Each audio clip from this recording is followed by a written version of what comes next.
1. The Little Gingerbread Man bg.h.p. The Little Gingerbread Man. One day, the cook went into the kitchen to make some gingerbread.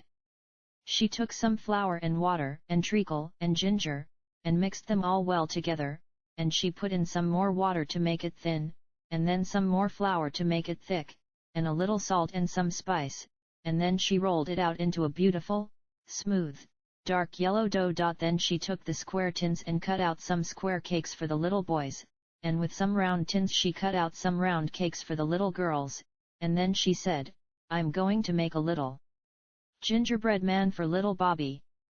So she took a nice round lump of dough for his body, and a smaller lump for his head, which she pulled out a little for the neck.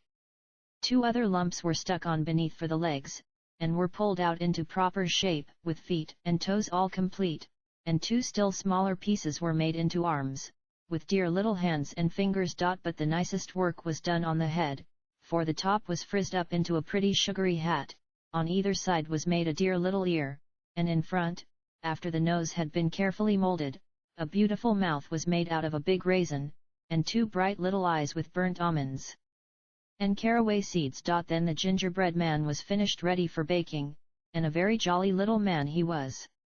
In fact, he looked so sly that the cook was afraid he was plotting some mischief, and when the batter was ready for the oven, she put in the square cakes and she put in the round cakes, and then she put in the little gingerbread man in a far back corner, where he couldn't get away in a hurry. Then she went up to sweep the parlor, and she swept till the clock struck 12, when she dropped her broom in a hurry, and exclaiming, "Locks!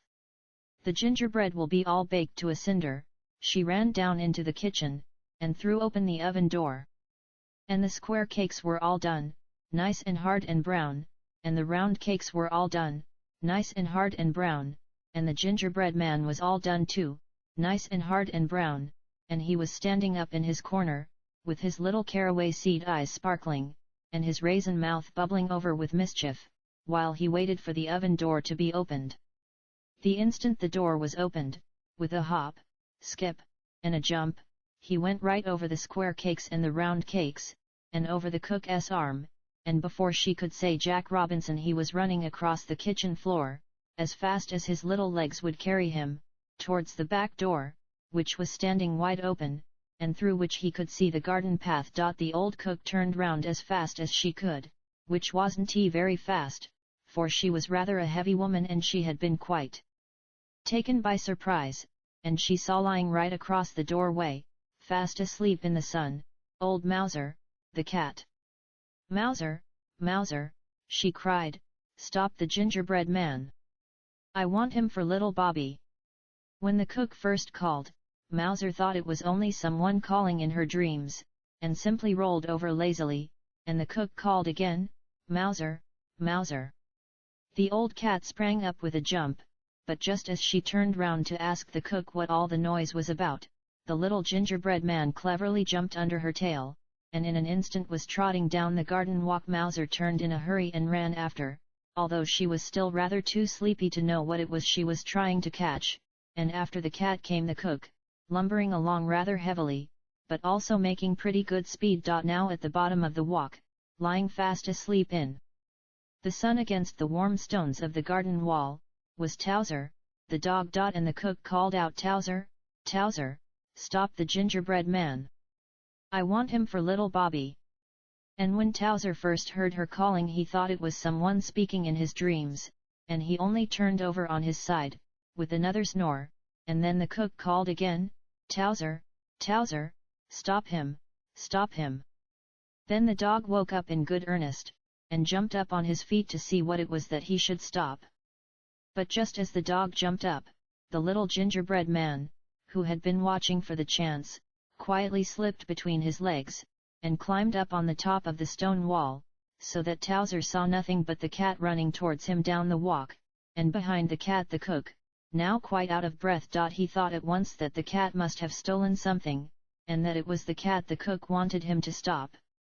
Now, if there was anything that Towser liked, it was going after the cat, and he jumped up the walk so fiercely that the poor cat did not have time to stop herself or to get out of his way, and they came together with a great fizzing, and barking, and meowing, and howling, and scratching, and biting, as if a couple of Catherine wheels had gone off in the wrong way and had got mixed up with one another. But the old cook had been running so hard that she was not able to stop herself any better than the cat had done, and she fell right on top of the mixed up dog and cat, so that all three rolled over on the walk in a heap together. And the cat scratched whichever came nearest, whether it was a piece of the dog or of the cook, and the dog bit at whatever came nearest, whether it was a piece of the cat or of the cook, so that the poor cook was badly pummeled on both sides. Meanwhile, the gingerbread man had climbed up on the garden wall, and stood on the top with his hands in his pockets, looking at the scrimmage, and laughing till the tears ran down from his little caraway seed eyes and his raisin mouth was bubbling all over with fun.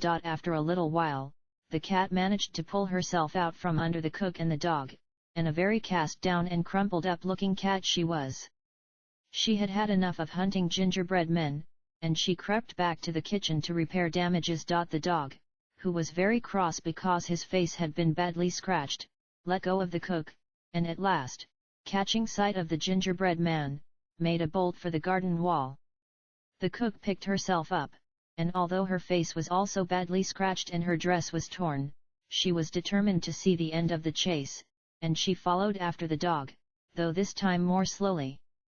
Illustration: the monkey catches the gingerbread man. When the gingerbread man saw the dog coming, he jumped down on the farther side of the wall, and began running across the field. Now in the middle of the field was a tree, and at the foot of the tree was lying Jocko, the monkey. He wasn't asleep, monkeys never are, and when he saw the little man running across the field and heard the cook calling, "Jocko, Jocko, stop the gingerbread man," he at once gave one big jump. But he jumped so fast and so far that he went right over the gingerbread man, and as luck would have it, he came down on the back of Towser, the dog, who had just scrambled over the wall, and whom he had not before noticed. Towser was naturally taken by surprise, but he turned his head around and promptly bit off the end of the monkey's tail, and Jocko quickly jumped off again, chattering his indignation. Meanwhile, the gingerbread man had got to the bottom of the tree, and was saying to himself, "Now, I know the dog can't climb a tree, and I don't believe the old cook can climb a tree, and as for the monkey I'm not sure, for I've never seen a monkey before, but I am going up." So he pulled himself up hand over hand until he had got to the topmost branch. But the monkey had jumped with one spring onto the lowest branch, and in an instant he also was at the top of the tree. The gingerbread man crawled out to the furthermost end of the branch, and hung by one hand, but the monkey swung himself under the branch, and stretching out his long arm, he pulled the gingerbread man in. Then he held him up and looked at him so hungrily that the little raisin mouth began to pucker down at the corners, and the caraway seed eyes filled with tears. And then what do you think happened? Why, little Bobby himself came running up. He had been taking his noonday nap upstairs, and in his dreams it seemed as if he kept hearing people call little Bobby, little Bobby. Until finally he jumped up with a start, and was so sure that someone was calling him that he ran downstairs, without even waiting to put on his shoes. As he came down, he could see through the window in the field beyond the garden the cook, and the dog, and the monkey, and could even hear the barking of Towser and the chattering of Jocko. He scampered down the walk, with his little bare feet pattering against the warm gravel, climbed over the wall, and in a few seconds arrived under the tree, just as Jocko was holding up the poor little gingerbread man. "Drop it, Jocko!" cried Bobby, and drop it Jocko did, for he always had to mind Bobby. He dropped it so straight that the gingerbread man fell right into Bobby's uplifted pinafore. Then Bobby held him up and looked at him, and the little raisin mouth puckered down lower than ever, and the tears ran right out of the caraway seed eyes. But Bobby was too hungry to mind gingerbread tears, and he gave one big bite, and swallowed down both legs and a piece of the body. "Oh!" said the gingerbread man, "I'm 1/3 gone." Bobby gave a second bite, and swallowed the rest of the body and the arms. Illustration: 2/3 gone. "Oh!" said the gingerbread man, "I'm 2/3 gone." Bobby gave a third bite, and gulped down the head. "Oh!" said the gingerbread man, "I'm all gone." And so he was, and that is the end of the story.